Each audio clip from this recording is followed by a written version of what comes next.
안녕하세요. 세금에 대한 만 가지 사연을 소개해드리는 세상만사. 저는 상속 증여편의 진행을 맡은 박수정 세무사입니다. 오늘의 주제는요, 2024년 7월 핫한 상속세 개정안에 대해서 다뤄보고요.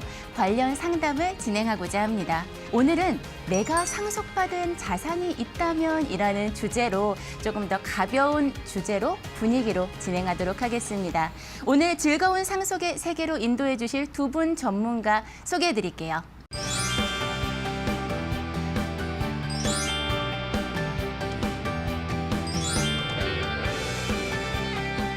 성수동의 핫한 남자 고경남 세무사님, 역삼동의 멋진 남자 허승민 세무사님, 안녕하세요. 안녕하세요. 성수동의 핫한 세무사라고 소개를 해주셔서 이 핫한 핑크색을 입고 온 고경남 세무사입니다. 지금 올림픽만큼 전 국민이 또 하나 되어서 관심을 가지고 있는 상속 증여세에 대해서 오늘 이 두 분 세무사님과 함께 또 낱낱이 파헤쳐 보도록 하겠습니다. 예, 안녕하세요. 역삼동에서 온 허승민 세무사입니다. 오늘 두 분과 함께하게 돼서 이제 즐거운 시간 될 것 같고요. 그리고 이제 상속세만큼은 오늘 유용한 정보를 많이 준비했기 때문에 이제 많은 기대 해주셔도 될 것 같습니다. 네, 고 세무사님은 근데 네. 상속 받으실 거 좀 있으세요? 상속이요. 일단은 열심히 살아가는 굳은 의지 같은 거는 이미 받았다고 생각을 하고 있고요. 이제 저는 제 두 발로 오롯이 자수성가의 길을 걷고 있는 사람이기는 하지만 아버님께서 이제 좀 상속 재산을 지금부터라도 좀 준비해 주시겠다고 로또 645를 지금 준비하고 계세요. 오, 네. 화이팅! 네. 좋은 행운이 깃드시길 바라겠고요. 저도 또 바라고 있습니다. 허 세무사님은 상속 받으실 자산 같은 거 좀 있으세요? 저도 없기 때문에 지금 아예 기대도 하지 않고 있습니다. 네. 어떡해. 그래서 더욱 관심이 많이 가는 것 같아요, 상속세에. 네. 근데 내가 상속받을 자산이 있다라는 것만 해도 왠지 모르게 좀 마음이 행복해질 것 같아요. 자, 본격적으로 첫 번째 코너입니다. 아하, 세무뉴스 이모저모 시작해 보겠습니다. 2024년 7월은요, 대한민국을 가장 뜨겁게 만들었던 바로 상속에 대한 개정안이 발표되었습니다. 관심 있게 기다리고 계셨던 분들도 계실 거고요. 아, 나는 상속 받을 거 없어, 관심 없어 하시는 분들이 계실지 모르겠지만 지금 대한민국의 부동산 가격이 큰 폭으로 상승함에 따라서 이제는 수도권에 부모님이 아파트 한 채만 있으시다 하더라도 지금 당장 상속세를 고민하셔야 합니다. 그렇다면 허승민 세무사님은 이번에 그 개정안 어떻게 보셨는지? 저는 7월부터 이제 상속세가 개정될 것 같냐, 안 될 것 같냐, 이런 문의도 많이 받았는데요. 이제 1999년 이후에 이제 상속세 세율이나 과세 표준에 대한 개정 자체가 없었기 때문에 이제 일각에서는 최악의 상속세다, 그리고 손볼 때가 됐다라는 말씀들을 이제 많이 하셨거든요. 그래서 그만큼 이번 개정안은 이제 많은 분들의 기대를 모으고 있었던 것 같습니다. 네, 맞습니다. 그러면 고 세무사님 모두 궁금해하시는 정부의 상속세 주요 개정안 소개해 주시죠. 네, 일단 지금 가장 큰 이슈는 단연 상속 증여세이겠고요. 지금 이제 개정안 중에서 이제 가장 큰 폭으로 좀 나눠 본다면 두 가지로 좀 나눠볼 수가 있을 것 같은데, 첫 번째는 이 세율 조정, 두 번째는 공제 항목의 조정이라고 보시면 될 것 같아요. 첫 번째 이제 세율 조정은 이 상속세하고 증여세하고 궤를 같이 하고 있기 때문에 같이 간다라고 보시면 되는데, 일단은 가장 높았던 최고 세율 50% 구간이 삭제가 됐죠. 그래서 과세표준 구간이라고 이제 표현을 하는데, 우리가 과세표준 구간 30억 초과하는 사람들은 50%의 세율이 적용됐었는데 그게 삭제가 되면서 최고 세율이 40%. 그래서 이제 OECD 평균 국가와 좀 마찬가지로 좀 합리적으로 조정을 하겠다라는 취지가 좀 담긴 것 같고요. 여기에 추가적으로 더해가지고 하위 구간이었던 그 10% 세율을 적용받는 구간이 1억 원에서 2억 원으로 올라가게 됐죠. 그래서 이거는 상속과 증여세 이제 같이 적용이 되는데, 이제 보통 우리가 이제 흔히 증여를 할 때 공제를 받으면서 10% 제일 조금의 세금만 내고 좀 이전을 하고 싶다라는 얘기들 많이 하세요.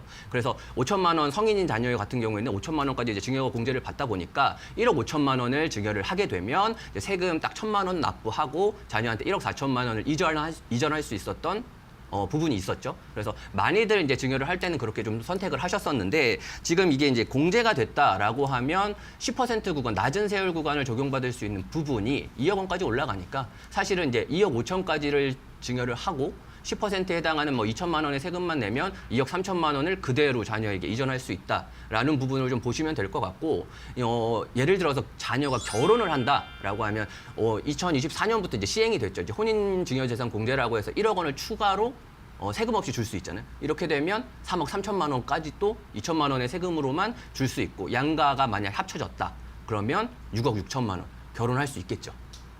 저는 그렇게 생각을 합니다. 그리고 네. 이제 맞아요. 네. 그래서 두 번째는 이제 세율 부분이었고, 두 번째는 이제 공제 항목의 조정인데, 사실 세율 부분보다 더 핫한 부분이잖아요. 지금 아시겠지만 자녀 1인당 원래 이제 상속이 발생했을 때는 자녀가 한 명이 있으면 공제 금액 5천만 원씩 적용을 해줬고, 이 5천만 원에 대해서 이제 자녀 인수당 곱해서 공제를 적용을 해줬는데, 보통 자녀가 6명 이 있어야만 기초공제 2억 원을 합쳐서 5억 원이 되다 보니까, 자녀 6명이 뭐 있지 않으신 분들은 일괄공제 5억 원을 선택하는 게 대부분 당연시 됐었거든요. 근데 이제 이 5천만 원의 금액이 지금 한 2016년도 이후에 처음으로 이제 근 8, 9년 만에 바뀌게 되는데 5억 원으로 10배가 뛰었어요.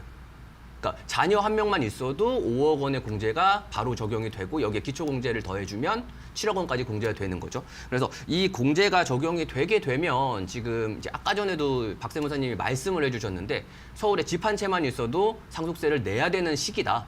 근데 이게 공제가 통과가 됐다라고 하면, 예를 들어서 자녀 2명에 뭐 와이프까지 있다. 그때 뭐 상속이 발생했다라고 하면 일단 최소한 17억 원 정도의 재산까지는 상속세를 아예 걱정할 필요가 없는 상황이 됐다라고 보시면 되겠죠. 그러니까 그동안에 사실 이제 좀 얘기가 많았던 부분 중에서는, 상속세가 지금 체계가 사망하신 분, 이 피상속인 분의 재산 전체에 대해서 세금을 부과하는 유산세 방식을 받는 사람들이 얼마 받느냐에 따라 가지고 세금을 부과하겠다라는 뭐 유산 취득세형 방식으로 바꾸겠다라는 얘기도 좀 많이 발표가 됐었는데, 이 부분은 사실 이제 구조 자체를 좀 바꿔서 이제 좀 진행이 돼야 되다 보니까 좀 너무 복잡해서 그런지 이번 개정안에는 좀 담기지 않았다라고 볼 수 있을 것 같습니다.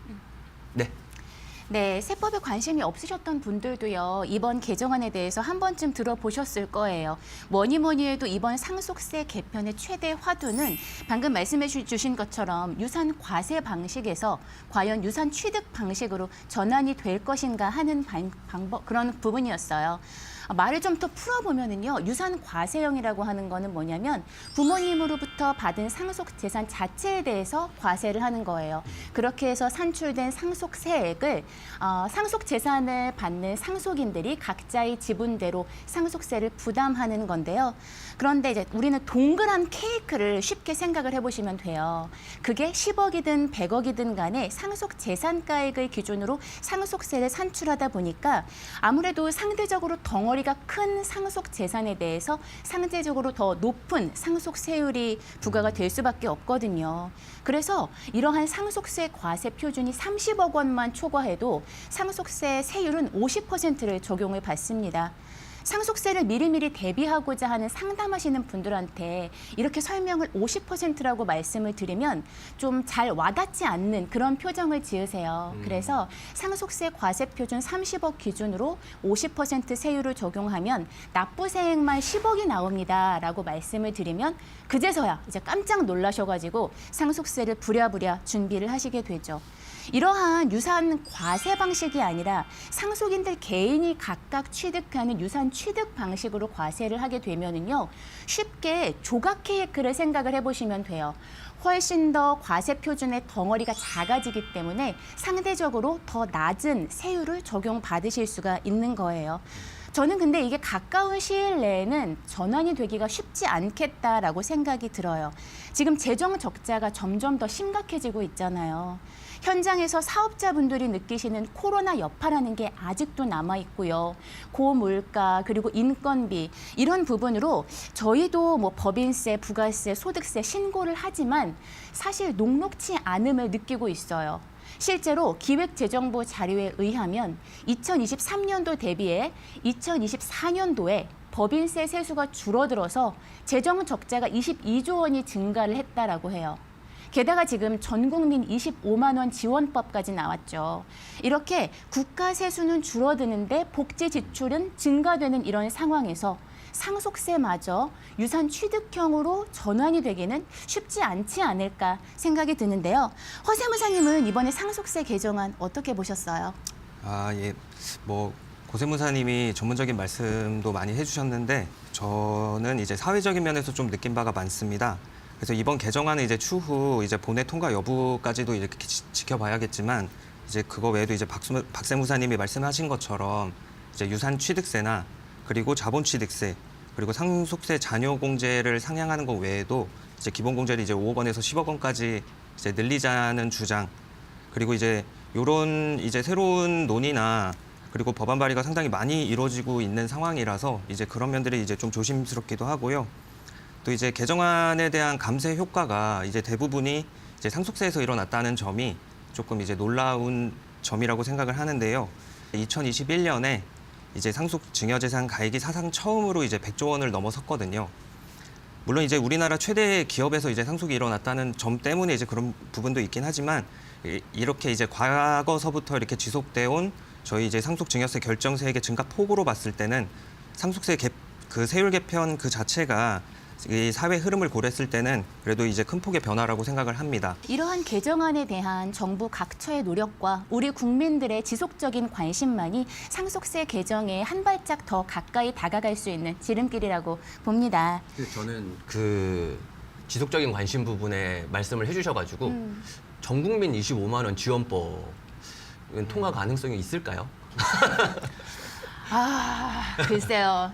정말 재정 여기서 형편이 좋지 않아가지고 관심 있으신 거예요? 네, 저도 전 받고 국민 싶습니다. 25만 원 얼마 받고 싶으세요? 많이 주면 많이 줄수록 좋지 어. 않을까요? 세금 그러면 그 고세무사님이 세금을 많이 내실 텐데 그런 네. 부분은 염려되지 않으세요? 지원을 해주시는데도 세금을 내야 될까요? 그런 거 말고 이제 고세무사님이 뭐 법인세라든지 소득세라든지 이런 네. 부분 많이 상대적으로 부담하실 수밖에 없잖아요. 저는 저 성실 납세자다 보니까 열심히 또 납부를 해야죠.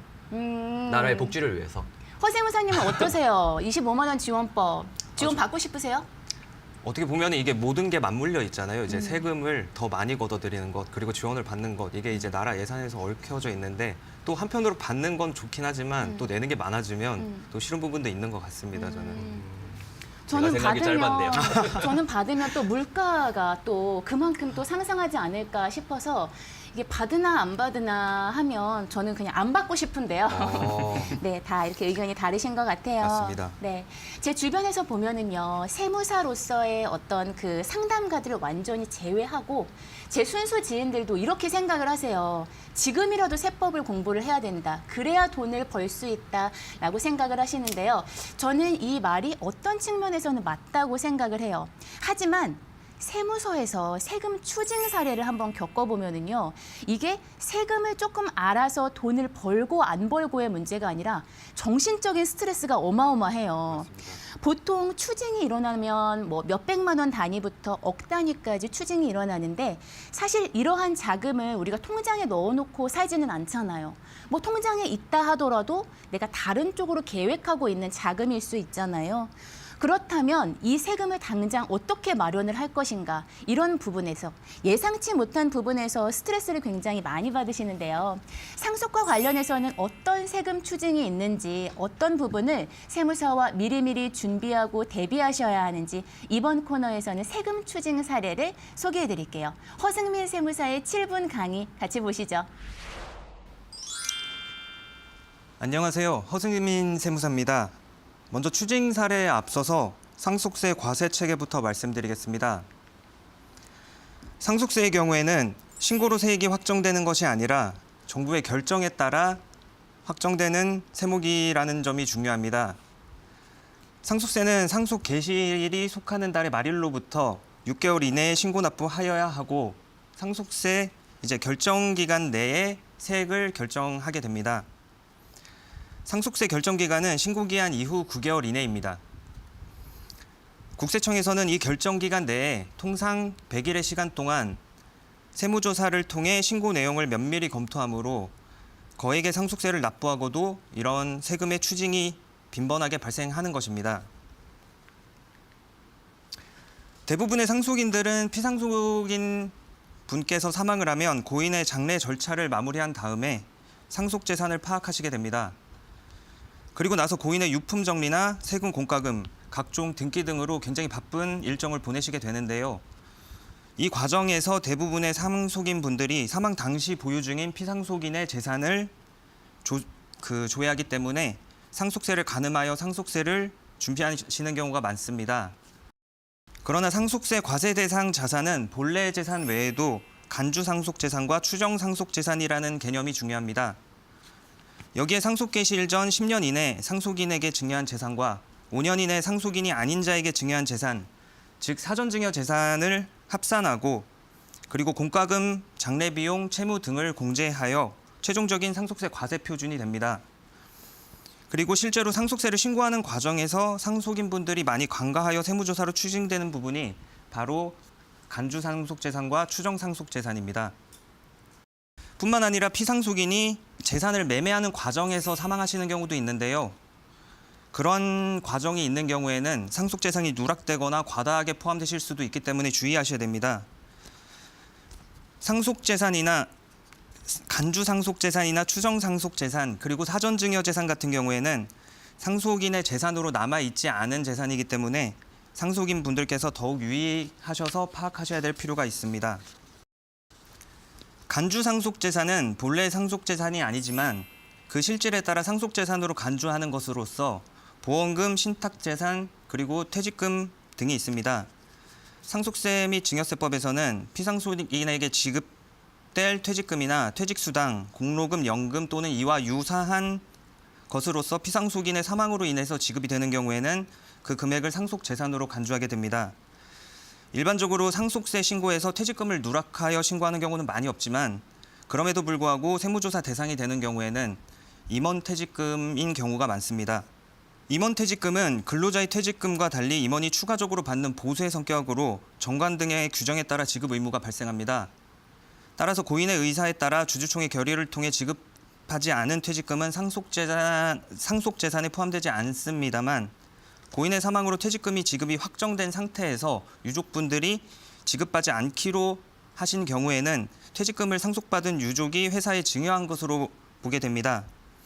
그리고 피상속인이 생전에 퇴직금을 포기하고 회사가 이를 채무면제액으로 계상한 경우에도 상속인 외의자인 법인에게 증여한 것으로 봐서 사전증여재산에 포함됨으로 주의하셔야 됩니다. 그러나 이제 국민연금법이나 교직원연금법, 군인연금법에 의해서 받으시는 유족연금은 과세 대상에 포함되지 않습니다. 그리고 보험금의 경우에도 상속재산에 포함이 되게 되는데요. 보험금의 경우는 실제 납입 주체가 중요합니다. 보험금의 계약자가 피상속인이 아닌 경우에도 피상속인이 실질적으로 보험료를 납부한 경우로서 상속인이 보험금을 받은 경우에는 상속재산에 포함하여야 합니다. 자녀가 보험을 계약하고 피상속인이 생전에 보험료를 납부를 하시면서 자녀가 보험료를 납부한 것처럼 위장하시는 경우가 많습니다. 이러한 경우에는 상속세 조사를 통해서 의도적인 탈세가 밝혀진다면 더욱 큰 부담이 될 수 있으므로 주의하셔야 합니다. 현재 세법에서는 상속재산을 전부 포기했다고 하더라도 상속인이 피상속인의 사망으로 인해서 보험금을 수령하는 경우에는 상속재산에 포함하도록 규정을 하고 있습니다. 이번 세법 개정안에서는 상속재산을 전부 포기한 경우뿐만 아니라 일부만 포기하거나 그리고 체납한 피상속인이 보험료를 납부한 경우에도 그 보험금을 상속재산에 포함하도록 이제 납세 의무의 승계 범위를 넓힌 바 있습니다. 이런 부분을 또 주의하셔야 될 것 같습니다. 추정상속재산이란 피상속인이 상속기 시일 전에 재산을 처분하거나 재산에서 인출하여 사용된 금액 또는 채무를 상환한 금액에 대해서 출처가 불분명한 재산을 상속재산으로 추정하는 규정입니다. 재산의 종류별로 상속 개시일 1년 전에 2억 원 이상 그리고 2년 이내 5억 원 이상인 경우에 그 행방을 상속인이 소명을 하셔야 되는데요. 추정 상속재산을 과세하는 이유는 유고가 발생할 것을 예상하여 상속 직전에 현금을 인출해서 상속세를 회피하는 행위를 방지하기 위해서입니다. 그리고 참고로 추정상속재산과 반대로 거래가 투명한 금융재산에 대해서 공제를 받을 수 있는 규정도 있는데요. 바로 금융재산 상속공제입니다. 그래서 공제 대상 금융재산의 범위에는 예금이나 적금, 주식, 채권, 어음 등 금전 및 유가증권을 포함합니다. 금융재산 상속공제의 경우에는 순금융재산가액이 2천만 원 이하인 경우에는 전액을, 그리고 2천만 원을 초과하는 경우에는 순금융재산가액의 20%를 공제합니다. 단 공제액이 2천만 원 이하인 경우에는 2천만 원만 공제하고 2억 원을 초과하는 경우에는 2억 원까지 공제하는 한도를 두고 있습니다. 그리고 당연히 추정 상속 재산에 대해서는 금융재산 상속 공제가 적용되지 않습니다. 그 외에 상속세 계산 시에는 사전증여재산 파악이 굉장히 중요합니다. 사전증여재산의 경우에는 자녀들이 재산을 받은 경우에는 그 내역을 알고 계시는 경우가 굉장히 많은데요. 그런데 고령의 배우자나 이혼한 배우자가 사전증여를 받은 경우에는 그 내역을 정확히 모르시는 경우가 많습니다. 그래서 사전증여재산 신고 누락은 가산세 대상이 되기 때문에 상속세 조사가 1년에서 2년 후에 시행이 되는 경우라면 막대한 가산세까지 부담해야 되시는 경우가 많습니다. 그래서 주의하셔야 됩니다. 상속세 관련 세금의 추징은 상속세뿐만이 아니라 취득세 등이나 다른 세금으로 번지기도 하는데요.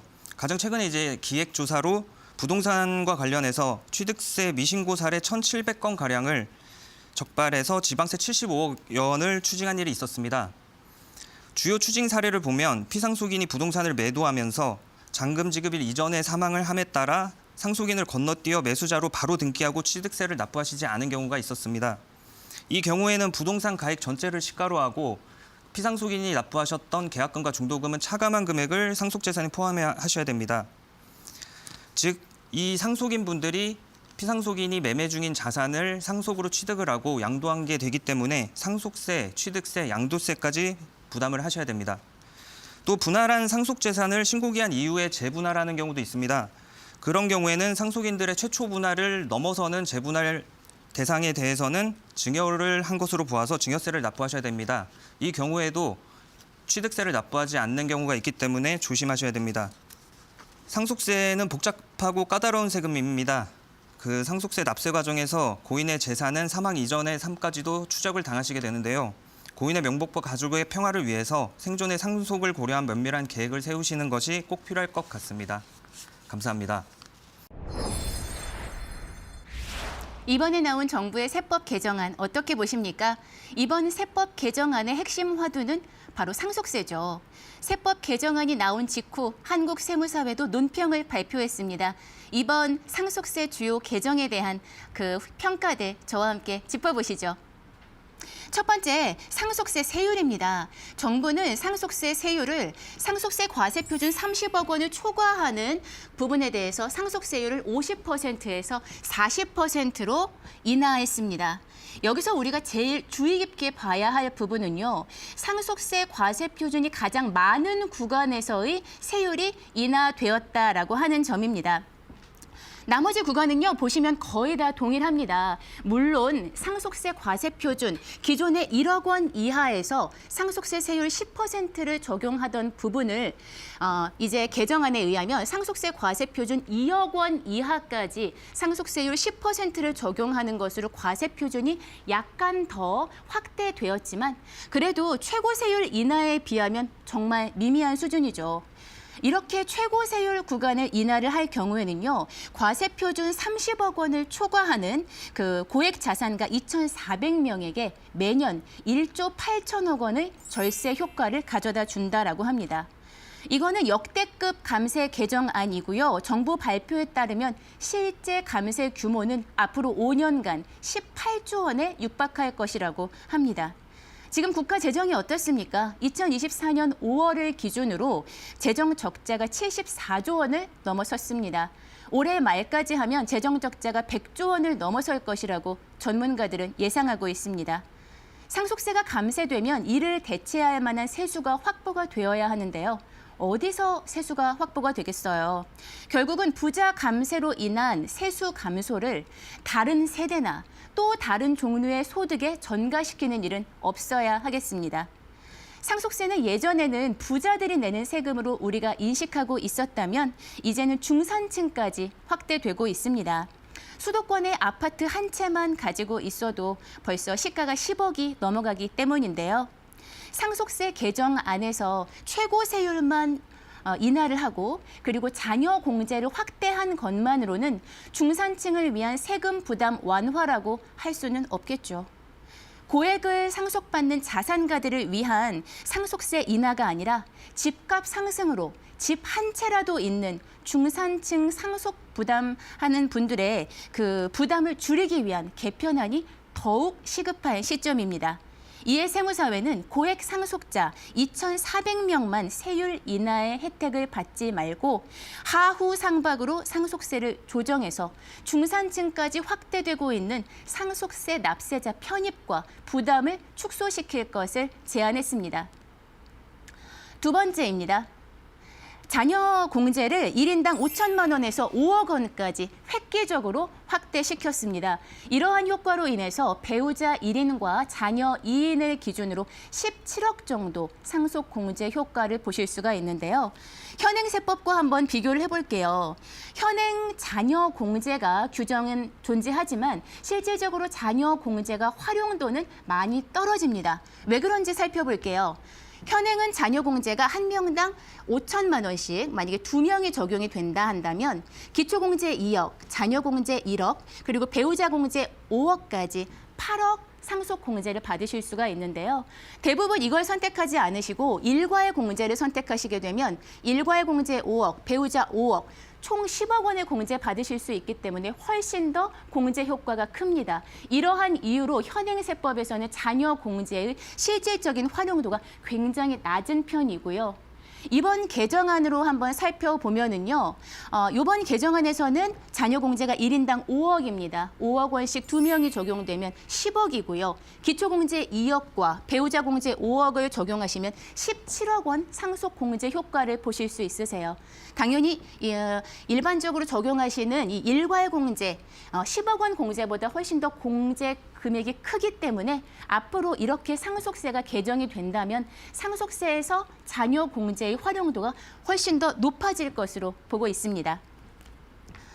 이렇게 자녀 공제를 확대하더라도요, 배우자가 없거나 자녀의 수가 적은 경우에는 1세대 1주택이라 할지라도 상속세 부담을 피하시기는 어려워 보입니다. 현장에서 상속세 신고를 하면서 이번 개정안을 보면서 조금 아쉬웠던 부분은요, 1세대 1주택자에 대한 상속세 내용이 조금 요건이 완화되었으면 하는 그런 바람이 있었는데요. 부모님과 계속 같이 거주를 했던 주택에서 부모님이 돌아가신다 하더라도 자녀들은 그 주택에서 살아야 하잖아요. 부모님이 돌아가신다고 상속세를 내느라 그 집을 처분하면 자녀들은 당장 거주하실 수 있는 주택이 없어지게 되는 거잖아요. 이러한 경우를 대비해서 상속세 과세 체계에서 1주택자들을 보호해 줄 수 있는 장치를 가지고 있습니다. 바로 동거주택 상속공제라는 제도인데요. 그런데 이 요건이 굉장히 까다로워요. 피상속인, 즉 부모님이 돌아가신 날 기준으로 소급해서 10년 이상 피상속인과 한 집에서 거주했을 것이라는 요건을 가지고 있습니다. 자녀가 만약에 공부라든지 또는 취업 요건 때문에 다른 지역에서 세를 얻어서 살 수도 있는 거잖아요. 이럴 때는 이 동거 요건이 충족하지 못하게 되는 거죠. 이렇게 어려운 요건을 충족하더라도요, 6억 원까지만 공제가 됩니다. 지금 거주하시는 주택의 시가가 얼마세요? 이러한 공제 금액을 실질적으로 부모님과 거주하시는 1주택자들이 최소한 상속세로 인해 주거권을 위협받지 않고 계속 그 주택에서 거주하실 수 있도록 실질적인 공제 금액을 상향하는 조정안이 필요해 보입니다. 국민 생활과 기업 활동 그리고 국민의 권익에 가장 큰 영향을 미치는 조세 입법 절차는요, 공청회나 청문회 등을 통해서 국민과 전문가들의 다양한 의견을 수렴하고 사회적인 논의를 걸치는 것이 꼭 필요합니다. 이번 세법 개정안이요, 국민이 원하시는 좋은 세금이 될 수 있도록 한국세무사회는 최선의 역할을 다하겠습니다. 지금까지 상속세 개정안에 대한 평가 짚어봤습니다. 감사합니다.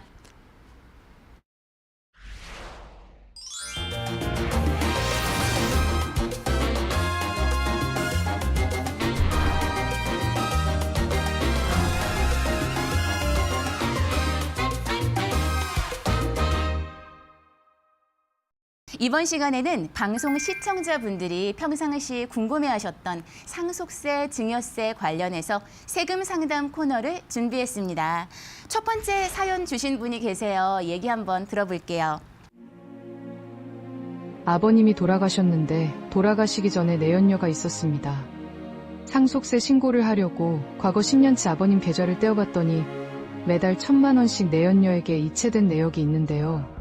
이건 자녀들이 받은 상속재산이 아니니까 상속세를 낼 필요도 없는 거죠. 상속세 신고를 하다 보면은요, 이런 경우가 정말 많습니다. 연세가 좀 있으시거나 아니면 오래 아프시다가 돌아가시는 경우에는 그래도 그 전에 좀 관계가 정리가 되거든요. 그런데 갑자기 돌아가시는 경우가 있어요. 뭐 특별히 아버님이 어디 회장님 아니셨다 할지라도 이런 일이 비일비재하게 일어납니다. 고세무사님, 네. 내연녀가 아버님으로부터 매달 받은 자금에 대해서도 자녀들이 상속세를 내야 되는 건가요? 굉장히 황당하고 안타까운 일이죠, 사실. 내연녀가 있었다는 사실만으로도 사실 분통과 분노가 좀 올라올 수 있는 일인데도 굉장히 안타깝지만 내야 합니다. 네, 이게 이제 우리가 10년 이내에 상속인들한테 흘러 들어간 자금 또는 사전에 증여한 자금에 대해서 이 재산들을 다시 상속 재산에 합쳐서 상속세를 부과한다라는 얘기를 좀 많이 들어보셨을 것 같아요. 이게 이제 보통 어떤 케이스에서 많이 발견이 되냐면 뭐 부동산이야 뭐 등기가 바뀌니까 사실 증여세 신고를 다 명확하게 하고 계시지만 현금으로 뭐 금융으로 이제 계좌 이체를 해주셨다. 그러면 신고를 안 하시는 분들이 생각보다 꽤 있으세요. 네, 이런 분들이 뭐 나는 뭐 시간이 지났는데도 뭐 조사가 안 나왔으니까 괜찮은 거 아니냐 이렇게 말씀을 하시는데 이때 다 밝혀진다라고 보시면 될 것 같아요. 그래서 이 사전 증여 합산 과세를 통해 가지고 상속세에 아까 말씀하셨던 케이크를 키운다라고 보시면 되고 이 케이크를 키워가지고 여기에 상속세도 높게 부과를 하고 또 증여세를 신고를 하지 않았으니까 증여세에다가 뭐 성실하게 납부하지 않았다 가산세도 붙여서 이제 과세를 하는데 그러면 지금 말씀하신 것처럼 내연녀다. 그러면 내연녀는 사실 이제 상속인은 아니잖아요, 법적으로. 그러면 상속인이 아니니까 내연녀는 괜찮은 거 아니냐라고 하실 수 있는데 이게 이제 세법에서는 10년이라는 기간으로 굉장히 긴 기간을 상속인들한테 주고 있고 상속인이 아닌 사람은 짧은 기간이지만 동일하게 적용을 하고 있죠. 5년.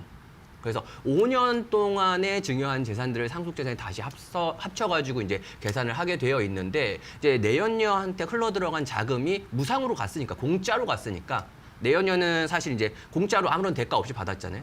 이 분은 당연히 증여세도 납부를 하셔야 되는 거고 여기에 납부도 안 하셨으니까 이제 가산세도 추가로 납부를 하셔야 되는데 문제는 이 재산이 상속재산에 합쳐지는 거죠.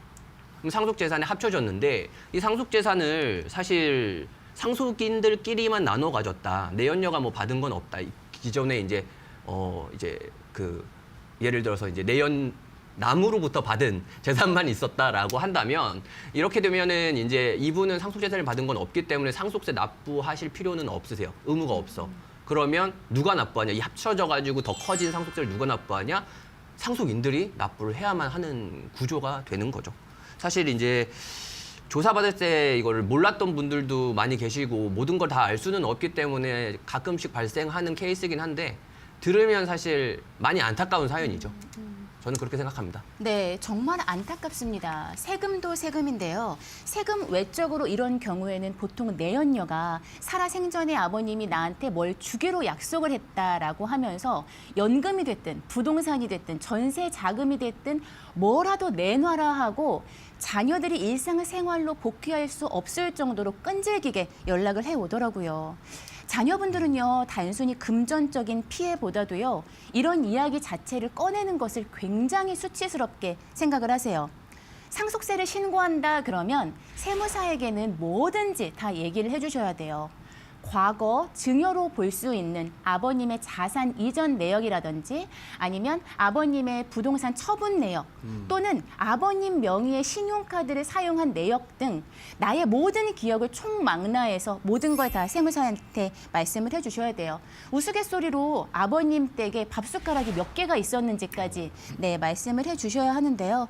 그런데 자녀분들이 이런 말씀을 하시면서도 굉장히 수치스러워 하시는 모습에서 그분들의 금전적인, 정신적인 고통이 느껴지더라고요. 살아생전에 자금을 내연녀, 내연남에게 주신다면요. 계좌로 보내시던 현금으로 보내시던 수표로 보내시던 마찬가지예요. 나중에 나의 사랑하는 자녀가 이런 부분에 대해서 상속세 부담을 하신다라는 것을 사전에 인지를 하시고요. 뭐 살아생전에 주시는 거는 상속세 부담한다 인지하고 주시더라도 뭐 이런 거에 빌미로 상속 개시 이후에 자녀들한테 또 그 연락을 하니까요. 뭐 내가 그 외에 뭘 주겠다라고 하는 것을 문서로는 남기지 않으셨으면 좋겠다 하는 생각이 들더라고요. 기록 자체를 남기면 안 된다. 네, 맞아요. 또 이런 경우도 있습니다. 그러니까 가족 관계가 이제 변경되는 경우죠. 그래서 만약에 이제 배우자가 있는데 이 이혼한 배우자에게 한 증여가 상속세 사전 증여 재산에 이제 포함되는 경우도 있는데요. 이제 증여 당시에는 이제 배우자 신분에 있다가 그 배우자 증여를 받으면서 이제 배우자 증여 재산 공제를 적용해서 이제 증여세를 냈겠죠. 이제 그리고 나서 이제 증여일로부터 5년 이내에 이제 이혼을 하면서 그리고 상속까지 이루어지는 경우에는 이제 이혼 전 배우자는 상속인 외의자에 포함이 돼서 이제 해당 증여 재산을 또 고세무사님이 아까 말씀하셨던 것처럼 상속 재산에 이제 포함해서 또 과도한 이제 세부담을 하시게 되는데요. 그래서 이제 상속인들이 이제 가장 불편하게 생각을 하시는 부분이 실제 이제 본인이 재산을 이제 가져가지도 못했는데 이 상속세 부담이 이제 높아지는 점을 좀 안 좋게 생각을 많이 하시거든요. 근데 이게 이럴 수밖에 없는 게 우리나라의 이 상속세 과세 체계는 고인을 기준으로 고인의 재산을 이제 다른 고인들과 그 평등하게 형평성을 가지고 부과하는 이제 그런 기준을 가지고 있기 때문에 이 유산을 취득하는 그 상속인분들의 입장이 고려되지는 않거든요. 그래서 이러한 점을 좀 유의하셔야 되고 상속세 준비하는 과정에서는 요 그냥 기존의 재산 외에도 사전증여 재산 부분이나 이런 부분들을 조금 꼼꼼하게 체크하셔서 이 세무사분들한테 의뢰하셔서 그렇게 준비를 하셔야 될 것 같습니다. 네, 이렇게 첫 번째 사연에 대해서 이야기를 나눠봤고요. 고세무사님, 두 네. 번째 사연도 도착했는데요. 소개 부탁드릴게요. 네, 제가 한번 사연을 소개해 보도록 하겠습니다. 안녕하세요. 저는 남편과 우연한 곳에서 알게 되었고 얼마 되지 않아 남편이 암 진단을 받게 되었습니다. 남편에게는 가족이 있었어요. 하지만 폭행과 의처증 때문에 부인과 자녀들의 왕래가 거의 없는 별거 상태였어요. 이 남편의 병세는 점점 악화되었고 동거한 지 2년쯤 지난 후부터는 병원에 입원을 했어요. 저는 성심성의껏 남편을 간호했지만 남편의 폭언과 난폭한 성격은 변하지 않았습니다. 저는 남편에게 이별을 통보했고요. 혼자서 지낼 수 없었던 남편은 제게 무엇이든 해주겠다고 했습니다. 그래서 저는 제 명의의 부동산을 원했고 남편은 서울에서 제가 원하는 부동산을 마련해 줬습니다. 헤어졌지만 그 이후에도 저는 모른 척할 수가 없어서 남편을 보살폈고 전처나 친자녀들 이상으로 그를 간호했습니다. 그러다 6년쯤 지난 시점에 남편이 세상을 떠나게 되었습니다. 말할 수 없는 슬픔도 잠시 며칠 전 국세청에서 저에게 증여세를 내야 한다고 통보가 왔어요. 남편이 저에게 사준 부동산을 증여받았으니 증여세와 가산세를 내야 한다고 하더라고요. 저는 남편과 같이 살았고 그가 힘들 때 옆에서 지극정성으로 돌봤고요. 너무 힘들어서 사실혼 관계를 청산하고 나서 재산 분할과 위자료 명목으로 재산을 받은 건데 증여세라니요. 증여세를 내지 않을 수 있는 방법을 알고 싶습니다. 네, 정말 답답하실 것 같아요. 지금 서울에 위치한 부동산이어서 지금 증여세와 가산세만도 5억 원이 넘게 추징이 된 상황이라고 합니다. 허승민 세무사님, 이러한 사실혼 관계에 대해서 법에서 어떻게 정의를 내리고 있나요? 또 지금 국세청의 입장은 어떻습니까? 예, 요 배우자 상속 공제 자체가 이제 최대 30억까지 공제하기 때문에 이제 상속세 공제 중에서도 가업 상속 공제 다음으로 이제 가장 큰 공제 중에 하나잖아요. 그래서 그만큼 이제 공제 요건 충족 여부가 좀 까다롭게 다뤄지고 있는데요.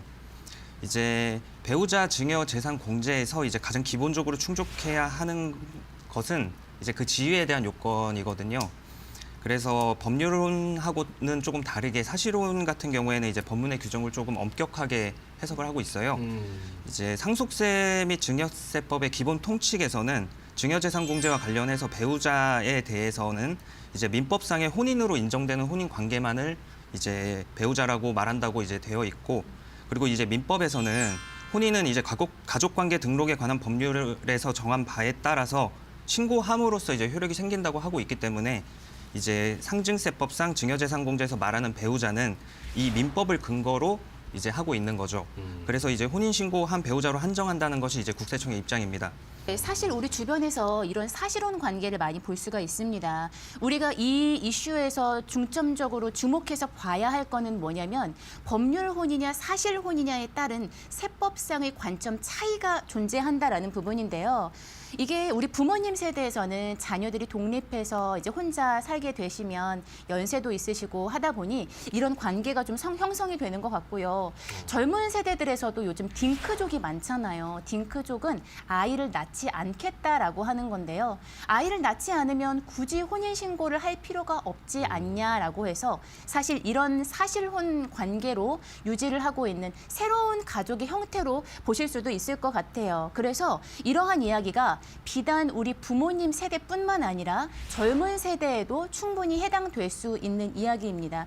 세법에서는요, 법적인 혼인 관계에 있을 때 내가 만약에 배우자에게 증여를 한다라고 한다면 6억 원까지 배우자 공제를 해줘요. 그쵸, 적은 세금 금액이 없이. 아니죠. 엄청 예. 적은 금액이 아니죠. 맞아요. 적은 금액이 아니기 때문에 10년간 게다가 6억입니다. 그렇기 때문에 이러한 규정을 이용해서 세법에서 그 세금을 줄이기 위한 컨설팅의 수단으로 많이 활용이 되기도 하는데요. 그러면 사실혼 관계에서는 이런 배우자 공제를 인정해주지 않겠다라고 하는 게 국세청의 입장인 건가요? 국세청의 입장을 제가 대변하는 것까지는 아니지만 뭐 그렇다고 볼 수 있겠죠. 아무래도 이제 계속 말씀을 해주셨던 것처럼 사회적 흐름에 따라서 본다고 하면 이제 요새 뭐 유행이라고까지 제가 표현을 감히 할 수는 없겠지만 조론이라는 표현도 많이 나오고 있는 것 같고, 그리고 이제 딩크족 분들도 굳이 아이를 낳지 않을 거다라고 하면 혼인신고를 해서 법적으로 부부관계를 뭐 맺지 않더라도 부부관계처럼 똑같이 생활을 유지할 수 있는 거 아니냐라는 식으로 이제 많이들 생활을 하시다 보니까 사회적 흐름도 사실혼을 어느 정도 인정을 해주고 가는 추세인 것 같기는 해요. 그러면 그 이제 조금 어려운 법률로 들어가 보면 이제 가사 심판법에 따라서 보면은 사실상 혼인관계 존부 확인 청구를 통해서 이제 법률 혼이 이제 아니더라도 사실혼도 동일하게 재산 분할이 가능하다라고 명시를 하고 있고요. 뭐 공무원연금법이나 국민연금법에서도 이제 사실혼의 관계도 인정을 하고 있는 추세다라고 볼 수는 있는데, 세법은 사실 그렇지는 않습니다. 세법은 귀걸이 코걸이 방식이라고 보시면 되거든요. 귀에 걸면 귀걸이, 코에 걸면 코걸이, 이 방식인데 왜 그러냐면 이제 사실 이게 법률혼과 사실혼을 뭐 둘 다 인정을 해줘버리면 우리가 이제 세금을 줄이고자 하는 목적으로 세금 회피의 수단으로도 활용이 될 수도 있기는 해요. 그래서 세금 회피를 이제 방지하고자 하는 목적에서 이제 사실혼을 법률혼처럼 인정을 하고 있는 방식도 있고요. 근데 또 세금을 공제해주는, 그러니까 세금을 덜 걷어가는 입장에서는 오히려 또 사실혼은 인정을 해주지 않고 법적인 혼인관계만 인정을 해주는 방식도 있다라고 보면 되거든요. 그러니까 예를 들어서 한번 보면 우리가 한창 집값이 엄청 상승을 했었어요. 과거 몇 년 동안. 그러니까 집값이 엄청 상승을 하다 보니까 집을 팔았을 때 나오는 세금, 양도세. 양도세를 줄이고자 하는 목적으로 이제 1세대 1주택자가 되면 세금을 많이 줄일 수 있다. 이 목적이 있다 보니까 두 채이신 분들이 각자 한 채씩 가지고 있다가 이혼을 하시는 거예요.